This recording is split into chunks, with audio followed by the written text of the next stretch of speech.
அன்பார்ந்த பெரியவர்களே, வியாபார பெருமக்களே, மீட்டிங் இன்னும் சிறிது நேரத்தில் ஆரம்பிக்கப்பட உள்ளது.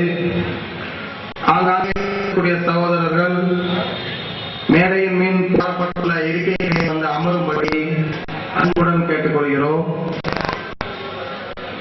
மேலப்பாளையம் மனிதநேய மக்கள் கட்சியின் சார்பில் அரசியல் எழுச்சி பொதுக்கூட்டம் இன்னும் சற்று நேரத்தில் ஆரம்பிக்கப்பட உள்ளது.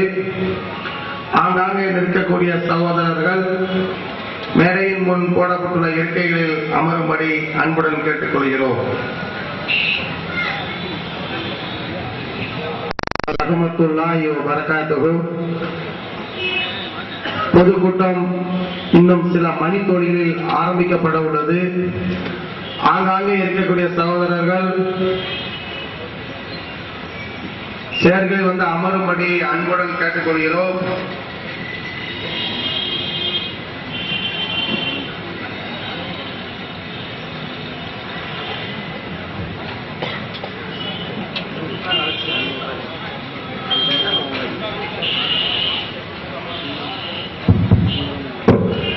அஸ்ஸலாமு அலைக்கும் வ ரஹ்மத்துல்லாஹி வ பரகாத்துஹு.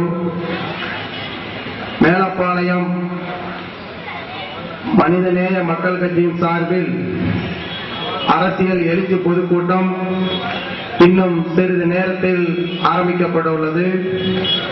ஆங்காங்கே மனிதநேய மக்கள் கட்சியின் சார்பில் அரசியல் எழுச்சி பொதுக்கூட்டம் இன்னும் சிறிது மணித்துளிகளில் ஆரம்பிக்கப்பட உள்ளது.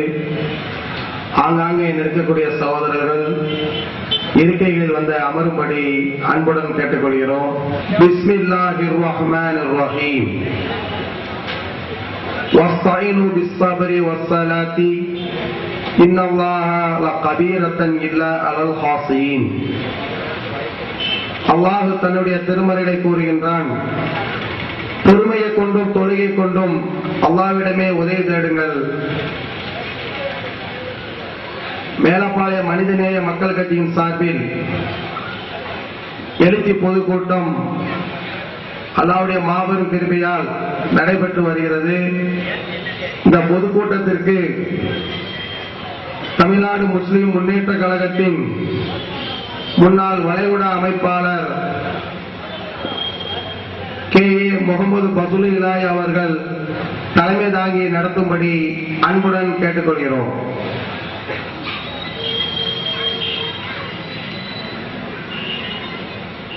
அதை நான் வழிபடுகிறேன்.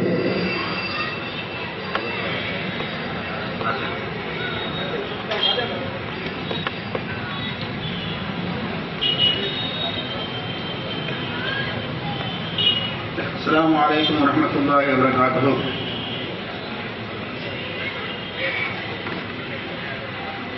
அல்ஹம்துலில்லாஹி வஹ்தா வஸ்ஸலாத்து வஸ்ஸலாமு அலா மன் லா நபிய பஅதா. நம்பியிருக்கக்கூடிய சகோதரர்களே, அல்லாஹ்வுடைய பேரருளால்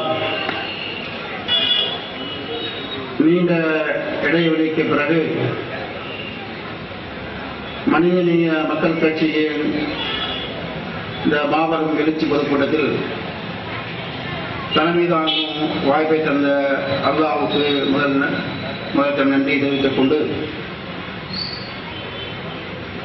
இந்த நிகழ்ச்சியில் வரவேற்புரை ஆற்றுவதற்காக அருமை சகோதரர் தலைமை கழக பேச்சாளர் கண்ணியத்திற்குரிய மௌலவி கே. காசிம் ஃபிர்தௌசி அவர்களை அழைக்கிறேன். அவர்கள் சிறுவயதிலிருந்தே பொது வாழ்க்கையிலே பாடுபட்டு வரக்கூடியவர்கள். 1988ஆம் ஆண்டுகளிலேயே அவர் மதரசாவிலே பயின்று கொண்டிருக்கிற காலத்திலேயே சமுதாய மார்க்க செயல்பாடுகளில் ஈடுபட்டவர். 1995ஆம் ஆண்டு இந்த ஊரில் நடந்த தடா எதிர்ப்பு பேரணி நிகழ்ச்சிக்கு அரும்பணி ஆற்றிய அவர்கள் அன்றைய தினம் முந்தைய தினத்தில் நடந்த மழையின் காரணமாக மிகவும் உடல் பாதிக்கப்பட்ட நிலையிலும் அவர் ஆற்றிய பணியை நான் என்றென்றும் நினைவுகூறக்கூடியவராக இருக்கின்றேன். அதற்கு அல்லாஹ் ஜல்ல ஷானஹு மகத்தான கூலியை கொடுக்க வேண்டும் வேண்டிக் கொண்டு துஆ செய்தவனாக அவர்களை பேச வைக்கிறேன்.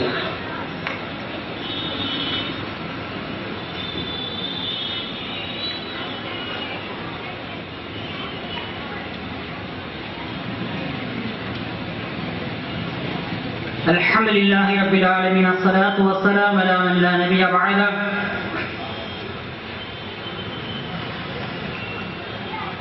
புகழனைத்தும் சர்வ வல்லமை படைத்த ஏகன் அல்லாஹ் ஒருவனுக்கு அவனது அருளும் மன்னிப்பும் அவனது தூதர் முஹம்மது ஸல்லல்லாஹு அலைஹி வஸல்லம் அவர்கள் மீதும் அழிந்து வாழ்கின்ற உலகத்தார் அனைவர்கள் மீதும் அந்த ஏகனின் சாந்தி சமாதானம் நிலவட்டமாக.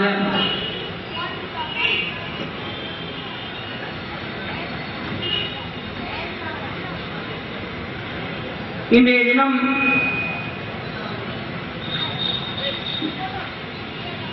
மேலப்பாளையம் மனிதநேய மக்கள் கட்சியினுடைய நகர கிளையின் சார்பாக இந்த எழுச்சிமிகு பொதுக்கூட்டம் ஏற்பாடு செய்யப்பட்டிருக்கிறது. இந்த சிறப்புக்குரிய இந்த பொதுக்கூட்டம் அல்லாமா இக்பால் திடலிலே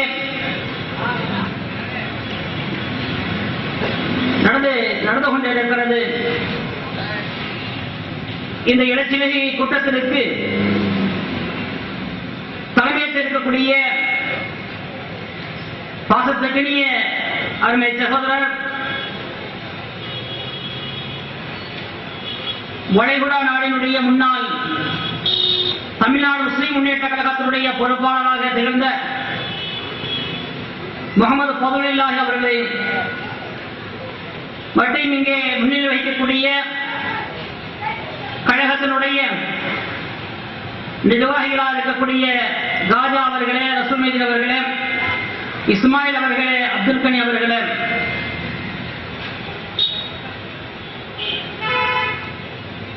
நன்றி உரையாற்ற இருக்கக்கூடிய அப்துல் அஜீஸ் அவர்களே,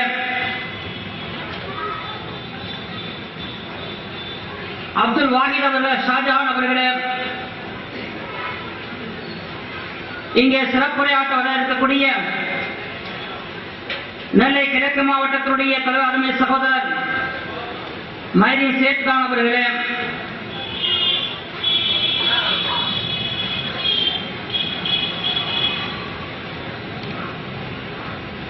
மாநிலத்தினுடைய மனிதநேய மக்கள் கட்சியினுடைய செயலாளர் KM முகமது மைதீன் உலவி அவர்களே, இறுதி உரையாக சிறப்புரையாற்ற இருக்கக்கூடிய தமிழ்நாடு முஸ்லிம் முன்னேற்ற கழகத்தினுடைய மாநில பொதுச் செயலாளர் அருமை சகோதரர் காஞ்சி அப்துல் சமத் அவர்களே, மற்ற கழகத்தினுடைய கிளை நிர்வாகிகளே, ஒன்றிய நிர்வாகிகளே, வர்த்தக பெருமக்களே, இங்கே வருகை தந்திருக்கக்கூடிய உங்கள் அனைவரையும் வரவேற்று மகிழ்ச்சி அடைந்தவனாக இந்த மேலப்பாளையத்தினுடைய மாநகராட்சியினுடைய செயல்படாத நிர்வாகத்தில் இருக்கக்கூடிய ஒரு சில குறைபாடுகளை இங்கே முன்வைக்க ஆசைப்படுகின்றேன். இந்த மேலப்பாளையம் நகராட்சியாக இருந்து மாநகராட்சியாக மாற்றப்பட்டு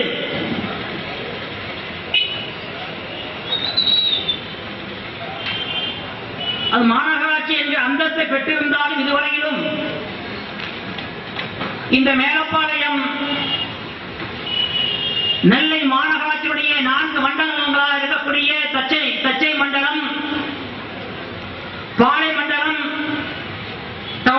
என்ற அடிப்படையிலே இந்த மேலப்பாளையம் மண்டலம் ஒன்றாக இருந்தாலும் கூட ஏனைய 3 பகுதியை விட இந்த மேலப்பாளையம் மண்டலம் மாநகராட்சி மண்டலத்திலே மிக மிக எல்லா வகையிலையும் சுகாதாரமாக இருந்தாலும், தண்ணீர் பிரச்சனையாக இருந்தாலும், சாலை வசதிகளாக இருந்தாலும் அத்தனை விஷயத்திலும் இது மிக பின்தங்கிய நிலைமையிலே இருந்து கொண்டிருக்கிறது. இந்த பின்தங்கி இருக்கக்கூடிய நிலைமையிலே குறிப்பாக ஒரு மனிதனுடைய வாழ்க்கைக்கு அடிப்படையாக இருப்பது சுகாதாரம். இந்த சுகாதாரத்தின் இந்த மேலப்பாளைய நகரத்திலே ஒரு முன்னேற்றம் இருக்கிறதா என்று சொன்னால் நிச்சயமாக மிக பின்தங்கி இருக்கக்கூடிய நிலைமையை நாம் பார்க்கிறோம். எந்த அளவுக்கு என்று சொன்னால் அதிகாரிகளிடத்தில் மேலப்பாளையத்துடைய சுகாதார கேட்டை எடுத்துச் சொல்லும் பொழுது மேலப்பாளைய மக்களிடத்திலே சுகாதாரம் இல்லை என்பதாக சொல்லுவார்கள். இவருடைய இந்த பதிலானது அந்த அதிகாரியுடைய ஆணவத்தினுடைய அகம்பாவத்தினுடைய எடுத்துக்காட்டாகத்தான் இருக்கிறது. இப்படிப்பட்ட நிலைமையிலே இன்னைக்கு நீங்கள் மேலப்பாளையத்துடைய மாநகராட்சி மண்டலத்துக்கு சென்று சொன்னால் ஒரு பெரிய அளவிலே இது எதற்கு இருக்கிறது போன்ற ஒரு டிஜிட்டல் பேனர் பெரிய அளவில் வைக்கப்பட்டு ஒரு வார்டுடைய எம்சி அதிமுகவை சார்ந்த எம்சியா இருக்கக்கூடியவர் தன்னுடைய வார்டிலே நிறைவேற்றிருக்கக்கூடிய பணிகளை பட்டியல் போட்டிருக்கிறார். என்னென்ன பணிகள், என்னென்ன எத்தனை லட்சத்துக்கு எத்தனை ஆயிரத்துக்கு நிறைவேற்றப்பட்டிருக்கிறது என்று பட்டியல் போட்டிருக்கிறார். அதே போன்று இந்த மேலப்பாளையத்தில் இருக்கக்கூடிய எம்சிகள் கவுன்சிலர்கள் தங்களுடைய வார்டில் செய்யப்பட்டிருக்கிற திட்டத்தை தாங்கள் எம்சிகளாக தாங்கள் மாவட்டத்துடைய உறுப்பினர்களாக இருக்கிற பொழுது சொன்னால் முடியாத அளவுக்கு ஒரு மோசமான நிலையாகத்தான் இருக்கிறது. எந்த அளவுக்கு சொன்னால் அவர்களுடைய நோக்கம் எல்லாம் ஒரு திட்டத்தை கொண்டு வந்து அந்த திட்டத்தின் மூலமாக தங்களுக்கு எதுவும் அளவுக்கான முறையிலே இன்னைக்கு ஒரு டேங்க் கட்டப்பட்டிருக்கிறது. ஆனால் அந்த டேங்கை பாருங்க, மேலப்பாளையத்துடைய பெரும்பாலான தெருக்களில் கட்டப்பட்டிருக்கக்கூடிய டேங்கிலே மோட்டார் ரிப்பேராக இருக்கும். அங்கே தண்ணீர் வராது, மக்கள் பயன்படுத்த முடியாத அளவுக்கு அது பாழடைந்ததாக இருந்து இருக்கிறது. இது பெரும்பாலான அனைத்து மேலப்பாளையத்து அனைத்துடைய வார்டுடைய நிலைமையாகத்தான் இருக்கிறது. இது ஏதோ மிகைப்படுத்துவதற்காக சொல்லவில்லை. உண்மையான விஷயத்தை சரியான முறையில் மாவட்ட உறுப்பினர்கள் இந்த மேலப்பாளையத்துடைய சுகாதாரத்தை சீர்படுத்தக்கூடியவர்களாக, சுகாதார கேட்டை சீர்படுத்தக்கூடியவர்களாக, சரியான இடத்திலே மக்களுக்கு முறையாக பயன்படும் விதமாக சாலைகள் அமைக்கப்பட வேண்டுமே தவிர ஊழல் செய்வதற்கான ஒரு கொள்ளையடிக்கக்கூடிய ஒரு தலைமைக்க ஒரு செயலை அங்கே சாலை என்ற பெயரிலே போடுவதன் மூலமாக செயல்படுத்தக்கூடாது. அதே போல மக்களுக்கு பயனளிக்காத இந்த தெருக்களிலே வைக்கக்கூடிய இந்த டேங்க் முற்றிலுமாக தேவையற்றதாகத்தான் இருக்கிறது. இது இன்னைக்கு இருக்கக்கூடிய அனைத்தும் பல்வேறாக இருந்து கொண்டிருக்கிறது. எல்லா வார்டுகளிலும் எல்லா தெருக்களிலையும் ஒரு தெருக்கு 2 அல்லது 3 டேங்க் கட்டப்பட்டிருக்கிறது. அது வைக்கப்பட்டிருக்கக்கூடிய மோட்டார் இன்னைக்கு பழுதடைந்து இருக்கிறது. மக்கள் அதை பயன்படுத்துவதே கிடையாது. இந்த அளவுக்கு போய் கொண்டிருக்கிறது. இது போன்ற நிலைமையெல்லாம் விட்டு நீங்கி இந்த மக்களுக்கு தேவையாக இருக்கக்கூடிய அடிப்படை விஷயம் எதுவோ அதை சரியான முறையிலே, சீரான முறையிலே, சிறந்த முறையிலே செயல்படுத்த வேண்டும் என்பதாக இந்த மனிதநேய மக்கள் கட்சியுடைய கூட்டத்தின் வாயிலாக கோரிக்கை வைக்கலாம். வாய்ப்புக்கு நன்றி விடைபெறுகிறேன். நன்றி. அஸ்ஸலாமு அலைக்கும்.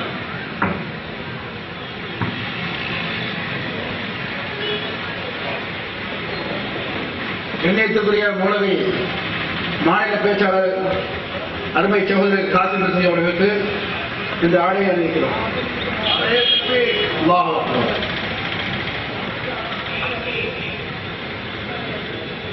அடுத்தபடியாக நமது நகர தலைவர் ஹாஜா அவர்களை உரையாற்ற அழைக்கிறோம்.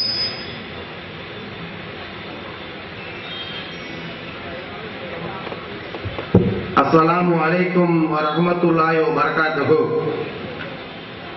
அல்லாஹ்வுடைய மாபெரும் கிருபையால் மேலப்பாளைய மனிதநேய மக்கள் கட்சியின் சார்பில் எழுச்சி பொதுக்கூட்டம் நடைபெற்று வருகிறது. இந்த கூட்டத்திற்கு தலைமை தாங்கி இருக்கக்கூடிய தமிழ்நாடு முஸ்லிம் முன்னேற்ற கழகத்தின் முன்னாள் வளைகுடா அமைப்பாளர் முகமது பஸ்ருல்லாஹி அவர்களே, முன்னிலை வைக்கக்கூடிய நகர செயலாளர் பெஸ்ட் ரசூல் அவர்களே, OM இஸ்மாயில் அப்துல் கனி அவர்களே, வரவேற்புரை ஆற்றி அமர்ந்திருக்கின்ற மௌலவி காசிம் பிர்தோசி அவர்களே, நெல்லை மேற்கு மாவட்ட தலைவர் மைதீன் சேக்கான் அவர்களே, புளியங்குடி செய்தி அவர்களே, நயினார் அவர்களே, சிறப்புரையாற்ற வருகை தந்திருக்கக்கூடிய தமிழ்நாடு முஸ்லிம் முன்னேற்ற கழகத்தின் பொதுச் செயலாளர் காஞ்சி அப்துல் சமத் அவர்களே, மனிதநேய மக்கள் கட்சியின் மாநில செயலாளர் KM முகமது முஹைதீன் அவர்களே மற்றும் இங்கே குழுங்கியிருக்கக்கூடிய சகோதரர்களே, உங்கள் அனைவர் மீதும் ஏக இறைவனின் சாந்தியும் சமாதானமும் என்றென்றும் பொழியட்டுமாக என்று பிரார்த்தித்தனமாக எனது சிறிய உரையை ஆரம்பம் செய்கின்றேன். மேலப்பாளையத்திலே வாழக்கூடிய மக்களுக்கெல்லாம் பத்திரத்தை பதிவு செய்ய வேண்டும் என்றால் அம்பேர் ரோட்டில் இயங்கக்கூடிய ரிஜிஸ்டர் ஆபீஸை தான் அணுகி பதிவு செய்து வருகிறார்கள். மேலும் சுற்று வட்டார கிராம பகுதி மக்களும் மேலப்பாளையம் பத்திரப்பதிவு அலுவலகத்தை தான் பதிவு செய்து வருகிறார்கள். ஆனால் மாவட்ட நிர்வாகம் மேலப்பாளையத்திலே அரசு அலுவலகங்கள் இருக்கக்கூடாது என்று ஒரு கெட்ட நோக்கத்தோடு இந்த பத்திரப்பதிவு அலுவலகத்தை எங்கேயோ இருக்கக்கூடிய ஒரு மூளைக்கு கொண்டு செல்ல திட்டமிட்டு வருகிறார்கள். வீட்டில் உள்ள குப்பைகள் எதுவும் உள்ள போகாம ஃப்ரீயாட்டு கழிவுநீர் ஓடை தண்ணீர் செல்லணும்னு சொல்லி கழிவுநீர் ஓடைகளை மூடி அமைக்கிறாங்க. ஆனா கழிவுநீர் ஓடை ஓப்பன் ஆயிருந்தா அதுல ஏதாவது கேஸ் ஃபார்ம் ஆகி வெளியே அப்படியே வெளியேறிடும். ஃபுல்லா மூடி அமைச்சதுனால அதுல கேஸ் ஃபார்ம் ஆகி காலையில வீட்டுடைய பின்கதவை திறந்த உடனே உபீர்னு ஒரு வாடை, குழந்தைகளுக்கு பெரும் பாதிப்பா இருக்கு, சுவாச கோளாறு ஏற்படுது. அதை கழிவுநீர் ஓடை அமைக்கும் பொழுது அந்த ஸ்லாப்புகளை ஏறுகோல் அமைங்க, ஃபுல்லா மூடி வச்சா அது ஒரு கேஸ் ஃபார்ம் ஆகுது. அதோடு மட்டுமல்ல, மேலப்பாளையத்தில் அதிகமா வாழக்கூடிய மக்கள் வாழ்கிறார்கள். இங்க 2-3 பள்ளிக்கூடம் தான் இருக்கு. அரசாங்க பள்ளிக்கூடம் எடுத்தா காயிதே மில்லத் மாநகராட்சி மேல்நிலைப்பள்ளி ஒரு பள்ளிக்கூடம் தான் இருக்கு. ஆனா டவுன்ல கல்லணை மகளிர் மேல்நிலைப் பள்ளி பெண்களுக்கு தனியா ஒரு பள்ளிக்கூடம் அரசாங்கம் என்ன செஞ்சிருக்கு, கட்டி கொடுத்திருக்கு. ஆனா மேலப்பாளையத்துல பெண்களுக்குன்னு அரசு சார்பில், தனியார் சார்பில் இருக்கு, அரசு சார்பில் என்ன பெண்களுக்குன்னு பள்ளிக்கூடம் இல்லை. எனவே அரசு துறை, மாவட்ட நிர்வாகம், தமிழக அரசு மேலப்பாளையத்தில் பெண்களுக்கு என்று ஒரு மாநகராட்சி சார்பில் பெண்கள் மேல்நிலை பள்ளியை உருவாக்க வேண்டும். மேலும் இங்கு வாழக்கூடிய மக்கள் பெரும் சுகாதார கேடுல மிகவும் பாதிக்கப்பட்டு வருகிறார்கள். மேலப்பாளையம் அரசு மருத்துவமனையில பயங்கர கூட்டமா இருக்கு. சில நேரங்களில் சுகர் மாத்திரை கூட மக்களுக்கு கிடைக்க மாட்டேங்குது. குழந்தைகளுக்கு மூச்சு திணறல் ஏற்பட்டா இந்த ஆவின்னு சொல்லுவாங்க, ஆவி பிடிக்க போறது, அந்த மருந்து தட்டுப்பாடா இருக்கு. கேட்டா டாக்டர் இல்லைன்னு சொல்றாங்க, அடிப்படை ஊழியர் இல்லைன்னு சொல்றாங்க. யாராவது நோயாளி நம்ம கொண்டு போனா நம்மளே தான் ஸ்ட்ரெச்சர்ல வச்சு ஆஸ்பத்திரிக்குள்ள கொண்டு போக வேண்டிய சூழ்நிலை இருக்கு. எனவே அங்கேயும் சரியான முறையில் அடிப்படை ஊழியர்களை, காது மூக்கு தொண்டை மருத்துவர், மயக்கவியல் மருத்துவர், காலில் ஏதாவது ஒரு அடிப்பட்டு தையல் போடுறாங்கன்னா மயக்க டாக்டர் கிடையாது, தென்காசில இருந்தா வரணும். தென்காசி ஹெட் குவார்டர்ஸை கான்டாக்ட் பண்ணா ஒரே ஒரு டாக்டர் தான் இருக்குது, நாங்க தென்காசி சரௌண்டிங் ஃபுல்லா அனுப்பணும். மேலப்பாளையத்தில் வாழக்கூடிய மக்கள் கிடையாதா? தென்காசியில் வாழக்கூடிய மக்கள் தான் மக்களா? எனவே மாவட்ட நிர்வாகம் மேலப்பாளையம் அரசு மருத்துவமனைக்கு மயக்கவியல் டாக்டர், காது மூக்கு தொண்டை மருத்துவர், பொது மருத்துவர் போன்ற மருத்துவர்களை அமைக்க வேண்டும். மேலும் ஆமிமரம் பகுதிகளில் மற்றும் மேலப்பாளையம் சுற்றுவட்டார பகுதியில் கொசு தொல்லை இரவு நேரத்தில் பயங்கரமா இருக்கு. தினந்தோறும் ஒவ்வொரு வார்டிலும் குறைஞ்சபட்சம் ஒரு 4 தெருக்காவது ஒரு கொசு மருந்து அடிங்க. கொசு குறைந்தாலே மருத்துவமனையில் கூட்டம் குறைஞ்சிடும். அரசு அது மருத்துவத்துறைக்கு அதிக பணத்தை ஒதுக்குவதை விட இந்த கொசு மருந்து அடிக்கல கொஞ்சம் பணத்தை நினைச்சீங்க ஒதுக்குங்க. அதோடு மின்சாரம் இபி ஆபீஸ்ல நம்ம நேரடியா மக்கள் அணுகி ஒரு இபி கனெக்ஷன் என்ன செய்ய முடியல, வாங்க முடியல. அங்க இபி ஆபீஸ்ல கட்டக்கூடிய பணம்னா வெறும் 1950 ரூபா தான் ஒரு புதிய கனெக்ஷன் வாங்குவதற்கு. ஆனா இடையில உள்ள நுழைஞ்சாங்க இடைத்தரகர்கள் 5000 ரூபாயும் கொண்டாங்க, நாங்க இபி கனெக்ஷனை உடனே வாங்கி தரங்க. இபி ஆபீஸ்லயும் சரி மாநகராட்சி ஆபீஸும் சரி ஒரே புரோக்கர் நடமாட்டம் தாங்க முடியல. ஒரு ஒரு சொத்து வரியும் சரி ஒரு குடிநீர் வரிய பேர் மாற்றம் செய்யறா இருந்தா 7000 ரூபாய். நம்ம ஆமிமர மக்கள் இப்போ ஒரு வாரத்துக்கு முன்பாக ஒரு பெயரை மாற்றம் செஞ்சிருக்காங்க, 8000 ரூபாய் வாங்கியிருக்காங்க. அங்க கட்டின பணம் வெறும் 50 ரூபாய் கொடுத்தா பாறை வாங்கி பணம் கட்டியிருக்காங்க. அரசு வழங்கக்கூடிய உதவித்தொகைகளை பெற்றுக் கொடுக்கிறோம். அரசு வழங்கக்கூடிய திருமண உதவித்தொகைகளை அதுக்குண்டான பாரங்களை எல்லாம் நிரப்பி மக்களுக்கு வழிகாட்டி அதனுடைய பணத்தையும் பெற்றுக் கொடுத்து வருகிறோம். மேலும் மக்களுக்கு பல்வேறு தேவைகளையும் பூர்த்தி செய்து வருகிறோம் என்பதை தெரிவித்துக் கொண்டு எனது சிறிய உரையை முடித்துக் கொள்கிறேன். வாஹிர் தவானா அல்ஹம்துலில்லாஹி ரப்பில் ஆலமீன்.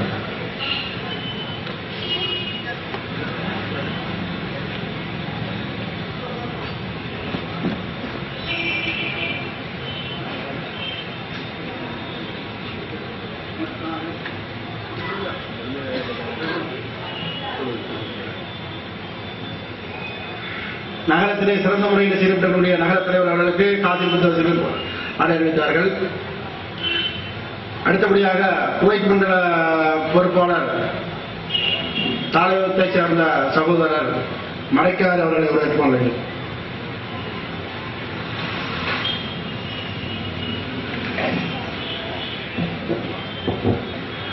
அளவற்ற அருளாளனும் நிகரற்ற அன்புடையவனும் ஆகிய ஏகவல்ல அல்லாஹ்வை போற்றி புகழ்ந்தவனாக இங்கே மேலப்பாளையம் மனிதநேய மக்கள் கட்சியினுடைய பொதுக்கூட்டத்திலே பேச வாய்ப்பளித்த எல்லாம் அல்ல அல்லாஹ்விற்கு நன்றியை தெரிவித்துக் கொண்டு இங்கு வருகை தந்திருக்கக்கூடிய கழக தொண்டர்களே, மேலப்பாளைய நகர மற்றும் மாவட்டத்தினுடைய நிர்வாகிகளே, மாநில நிர்வாகிகளே, அனைவரையும் வருக வருக என்று வரவேற்று எனது சிறிய உரையை ஆரம்பம் செய்கின்றேன். மேலப்பாளையத்திலே பல்வேறு குறைபாடுகள் குறித்து இங்கே உங்கள் முன் சுட்டிக்காட்டினார்கள்.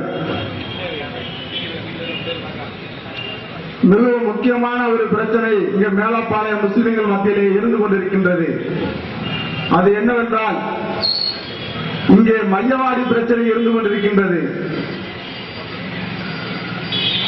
மாவட்ட நிர்வாகமே உடனடியாக இங்கு உள்ள பகுதிகளுக்கு, இந்த முஸ்லிம் பகுதிகளுக்கு உடனடியாக மையவாடியை நீ அமைத்துக் கொடு. இல்லை என்று சொன்னால் எப்படி எங்கள் ஊர் பகுதி மக்களை அழைத்துக் கொண்டு கலெக்டர் அலுவலகம் முன்பு சந்தூக்கு தூக்கி போராட்டம் நடத்தினோமோ, இந்த முறை உண்மையாகவே என் சகோதரர் யாரேனும் இறந்துவிட்டிருந்தால் அந்த ஜனாதாவோடு அங்கே சென்று முற்றுகையிடுவோம் என்று இந்த நேரத்திலே மாவட்ட நிர்வாகத்திற்கு நான் எச்சரிக்கை விடுகின்றேன். இங்கு நான் பல்வேறு பிரச்சனைகளை பேச வேண்டும் என்று எண்ணினேன். இருந்தாலும் எங்கள் ஊரிலே சில பிரச்சனைகள் இருக்கிறது, அதையும் நான் கூறிக்கொள்ள ஆசைப்படுகின்றேன். பெண்களம் என்ற ஒரு பகுதி இருக்கின்றது. அங்கே தேவர் சமுதாயம், நாடார் சமுதாயம், யாதவ சமுதாயம் என்று பல்வேறு சமூகத்தினர் இருந்து வருகின்றார்கள். அந்த பகுதியில் இருந்து மெயின் ரோட்டுக்கு பஜாருக்கு வர வேண்டும் என்றால் ஆட்டோவில் வந்தால் பிரவேசத்திற்கு இருக்கக்கூடிய பெண்கள் வழியிலேயே குழந்தையை பெற்று விடுவார்கள். அந்த அளவுக்கு மோசமான நிலையில் இருந்து கொண்டிருக்கிறது அந்த தொகுதி. நெல்லை தொகுதியாம். அதனுடைய எம்எல்ஏ என்ன செய்து கொண்டிருக்கின்றார், அதனுடைய எம்பி என்ன செய்து கொண்டிருக்கின்றார், இதெல்லாம் உங்கள் கண்முன் தெரியவில்லையா? இதை உடனடியாக சரி செய்ய வேண்டும் என்று நான் அந்த எம்எல்ஏக்களுக்கும் எம்பிக்களுக்கும் நான் தகவல் தெரிவித்துக் கொள்கிறேன். அடுத்ததாக எங்கள் ஊரிலே ஒரு தனிநபர் பிரச்சனை இருக்கிறது. சாக்கடை கூட அங்கு அவர்கள் வீட்டு முன்பு போவிடாமல் தடுத்துக் கொண்டிருக்கிறார்கள். பஞ்சாயத்து நிர்வாகம் பயந்து கொண்டிருக்கின்றது. காவல்துறையோ அந்த ஆளுக்கு ஆதரவாக இருப்பது போன்று தெரிகிறது. உடனடியாக அதை சரி செய்ய வேண்டும். 1997 இருந்து தமிழ்நாடு முஸ்லிம் முன்னேற்ற கழகம் ஒரு போராட்டத்தை எங்கள் ஊர் பகுதியிலே எடுத்து வருகிறது. என்னவென்று சொன்னால், இந்தியா சிம்ஸ் நிர்வாகம், அந்த இந்தியா சிம்ஸ் நிர்வாகம் என்ன செய்து கொண்டிருக்கிறது? பல கோடி ரூபாய் லாபம் ஈட்டுக் கொண்டிருக்கின்றது. அதன் மூலம் அப்பகுதி மக்களுக்காக பல்வேறு நன்மைகள் செய்ய வேண்டும் என்ற கோரிக்கையை எங்களுக்கு முன் தந்திருக்கின்றார்கள். ஆரம்ப காலத்திலே 1947 முன்பு அந்த வரைமுறை இருக்கின்றது. அப்பொழுது சங்கரலிங்க ஐயர் அவர்கள் இருந்தார்கள். அவர் அந்த வாக்குறுதியை நிறைவேற்றினார். அதன் பின்பு வந்த இப்போது இருக்கக்கூடிய அவருடைய மகன் கிரிக்கெட் சங்கத்தினுடைய தலைவராகவும் ஊழலை மிகப்பெரிய ஊழலுடைய தலைவராக இருக்கக்கூடிய அந்த தலைவர் சீனிவாசன் சுற்றுவட்டாரத்தினுடைய பகுதி மக்களை என்னவென்று சொல்ல வேண்டும் என்று தெரியவில்லை. அந்த அளவுக்கு மக்களை வகைப்படுத்துகின்றார்கள். ஊர் பகுதியிலே அனல் மின் நிலையம் ஆரம்பிக்கப்பட்டிருக்கிறது. அனல் மின் நிலையம் இயங்கினால் எவ்வளவு பெரிய சவுண்ட் வரும் உங்களுக்கு தெரியும். சுற்றுவட்டார மக்கள் படிப்பதற்கு கூட முடியாமல் மிகவும் திணறிக் கொண்டிருக்கின்றார்கள். அதிலிருந்து கிளம்பக்கூடிய அந்த கரும்புகை இருக்கிறது, அந்த சுவாச காற்றை நாம் சுவாசித்தால் நிச்சயமாக பல்வேறு நோய்களுக்கு உட்படுத்துவோம். இந்த பள்ளிவாசல் ஒன்று இருக்கிறது எங்க கணேஷ் நகர் பக்கத்துல. நீங்க தாராபுரத்திலிருந்து அங்கு உள்ளே செல்லும் பொழுது மஜிதுர் ரஹ்மான் என்கிற பள்ளிவாசல், அந்த பள்ளிவாசலுக்கு மனரா அமைப்பதற்காக அந்த நிர்வாகம் முடிவெடுத்துக் கொண்டிருக்கும் பொழுது, மக்களிடம் வசூலித்து மனரா எழுப்பும் பொழுது, அங்கே இருக்கக்கூடிய இபி நிர்வாகம் ஏடி அவர்கள், நீங்கள் மனராவை எழுப்பக்கூடாது, எழுப்பினால் நாங்கள் பிரச்சனை செய்வோம் என்று கூறியிருக்கிறார்கள். ஏனென்று சொன்னால், அந்த பள்ளிவாசல் மனரா எழுப்பக்கூடிய அந்த இடத்திலே பவர் லைன் போகிறதாம். அந்த பவர் லைன் போவதற்காக இடம் கொடுத்தது முஸ்லிம் சமுதாயம். பார்த்தீர்களா? நான் இடம் கொடுத்தோம், நமக்கே வினையா இருக்குது. அந்த இடத்துல மனரா கட்டக்கூடாதுன்னு இருக்கிற அந்த ஏடி நாங்க மீறி கட்டுவோம். அப்படி கெட்டுகிற போது நீ தடுத்தனா பின்விளைவுகளை நீ சந்திக்க வேண்டியிருக்கிறோம். இன்னொன்னு, ஜெயந்திரா ஸ்கூல்ல இந்து மதத்தை வளர்ப்போம் என்கிற பெயர்ல RSS உடைய கும்பல் நோட்டீஸ் வழங்கி கொண்டிருக்கின்றது. இதை காவல்துறை உடனடியாக தடுக்காவிட்டால் வரக்கூடிய செவ்வாய்க்கிழமை நாங்களும் வேறு விதமான போராட்டத்தை ஈடுபடுவோம் என்று கூறிக்கொண்டு பேச வாய்ப்பளித்த மனிதநேய மக்கள் கட்சியுடைய நிர்வாகிகளுக்கு நன்றி கூறி விடைபெறுகிறேன். நன்றி.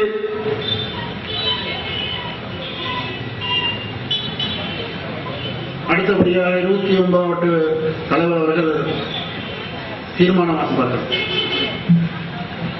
அஸ்ஸலாமு அலைக்கும். தீர்மானம் 1, மேலப்பாளையத்தின் தெற்கு பகுதிகளான ஆமியபுரம் 1 முதல் 12 தெருக்கள், ஆமியபுரம் வடக்கு மற்றும் தெற்கு தெரு, தாய் நகர், அக்கு நகர், ராஜா நகர், பங்களாப்பா நகர் போன்ற பகுதிகளுக்கு அடக்கஸ்தலம் வேண்டி நீண்ட நாள் கோரிக்கை ஒன்று இருக்கிறது. இதை நிறைவேற்றி தர தமிழக அரசையும் மாவட்ட நிர்வாகத்தையும் இந்த பொதுக்கூட்டம் சார்பில் கேட்டுக்கொள்வது.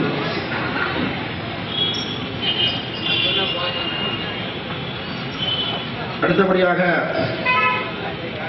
நெல்லை மேற்கு மாவட்ட தலைவர் அருமை சகோதரர் எஸ் மைதீன் ஷேக்கான் அவர்கள் உரையாற்றுமாறு அழைக்கிறேன்.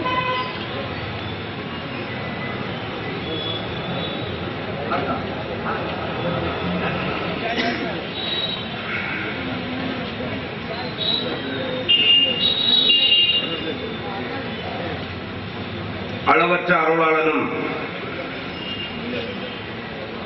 நிகரற்ற பேர் அன்புடையனுமாகிய எல்லாம் வல்ல அல்லாஹுவின் திருப்பெயரால் ஆரம்பம் செய்கிறேன். அல்லாஹுவின் கருணையும் சாந்தியும் சமாதானமும்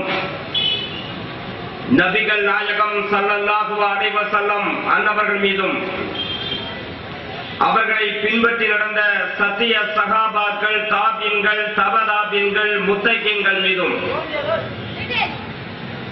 உலகிலே வாழ்ந்து கொண்டிருக்கக்கூடிய ஒவ்வொரு ஜீவராசிகள் மீதும்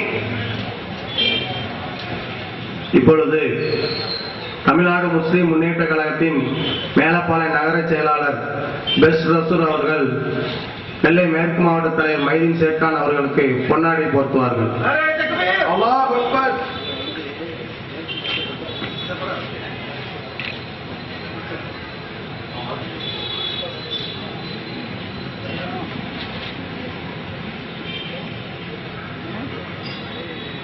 உலகிலே வாழ்ந்து கொண்டிருக்கக்கூடிய ஒவ்வொரு ஜீவராசிகள் மீதும் அந்த அல்லாஹ்வின் பேரருள் பொழியப்பட வேண்டும் என்று முதலிலே நான் பிரார்த்தனை செய்து கொள்கிறேன். மனிதநேய மக்கள் கட்சியின் சார்பிலே மேலப்பாளையத்தினுடைய நகரக்கிளையின் சார்பிலே மாபெரும் எழுச்சி பொதுக்கூட்டத்திற்கு தலைமை ஏற்று நடந்து கொண்டிருக்கக்கூடிய முன்னாள் வளைகுடா அமைப்பாளர் அண்ணன் முகமது ஃபஸ்லுல்லாஹி அவர்களே, முன்னிலை வகித்துக் கொண்டிருக்கக்கூடிய மேலப்பாளையத்தினுடைய மனிதநேய மக்கள் கட்சியினுடைய நகர தலைவர் ஹாஜா அவர்களே, தமிழ்நாடு முஸ்லிம் முன்னேற்ற கழகத்தினுடைய நகர செயலாளர் ரசூல் அவர்களே, தமிழ்நாடு முஸ்லிம் முன்னேற்ற கழகத்துடைய நகர துணை செயலாளர் இஸ்மாயில் அவர்களே, நன்றியுரையாற்ற காத்திருக்கக்கூடிய அப்துல் அஜீஸ் அவர்களே, என்னோடு இங்கே வருகை தந்திருக்கக்கூடிய தமிழ்நாடு முஸ்லிம் முன்னேற்ற கழகத்தினுடைய கழக பேச்சாளர் புளியகுடி சையதலி அவர்களே, மனிதநேய மக்கள் கட்சியினுடைய மேற்கு மாவட்டத்துடைய செயலாளர் நயினார் முகமது அவர்களே, இன்னும் என்னோடு வருகை தந்திருக்கக்கூடிய ஏனைய நிர்வாகிகளே, இந்த பொதுக்கூட்டத்திலே உங்கள் மத்தியிலே எழுத்துரையாற்ற வருகை தந்திருக்கக்கூடிய மனிதநேய மக்கள் கட்சியினுடைய மாநில செயலாளர் மௌலவி முகமது முகையத்தின் உதவி அவர்களே, இறுதியாக உங்கள் மத்தியிலே எதிர்வரும் தேர்தல் குறித்தும் இந்த சமுதாயத்துடைய நிலை குறித்தும் உங்கள் மத்தியிலே எழுத்துரையாற்ற காத்திருக்கக்கூடிய தமிழ்நாடு முஸ்லிம் முன்னேற்ற கழகத்துடைய பொதுச் செயலாளர் மதிப்புக்குரிய அண்ணன் அப்துல் சமத் அவர்களே, இங்கே பெரும் திரளாக வருகை வந்திருக்கக்கூடிய சமுதாய பெரியவர்களே, தாய்மார்களே, வியாபார பெருமக்களே, அரசியல் பிரமுகர்களே, பாராளுமன்ற தேர்தலை எதிர்நோக்கி இருக்கக்கூடிய இந்த தருணத்திலே மனிதநேய மக்கள் கட்சி உங்கள் மத்தியிலே சில கோரிக்கைகளை முன்வைப்பதற்காக போடப்பட்ட பொதுக்கூட்டம் தான் இந்த பொதுக்கூட்டம். என் அன்புக்குரியவர்களே, என் சமுதாய பெரியவர்களே, தாழ்த்தப்பட்ட மக்களே, பிற்படுத்தப்பட்ட மக்களே, ஒடுக்கப்பட்ட மக்களே, ஏழைய சிறுபான்மை மக்களே, வருகின்ற அரசியல் களம் என்பது இந்த நாட்டை யார் ஆளுவது, இந்த நாட்டிலே எவர் ஆட்சி செய்வது, இந்த நாட்டிலே எவர்களுக்கு அதிகாரம் வழங்கப்படுவது என்பதை தீர்மானிக்கக்கூடிய ஒரு தேர்தல் இங்கே வர இருக்கிறது. இந்தியா முழுவதும் உங்களுக்கெல்லாம் தெரியும், மிகப்பெரிய ஒரு அலை வீசுகிறது. மக்கள் எல்லாம் சாலை சாலையா வந்து கொண்டிருக்கிறார்கள்.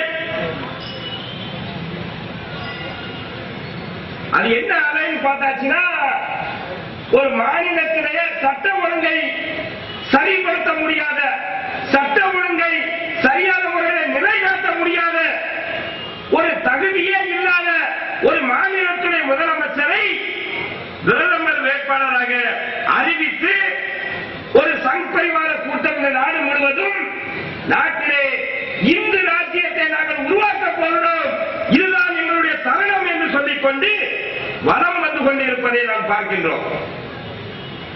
என் அன்புக்குரியவர்களே, இது ஒரு மத சார்பற்ற நாடு.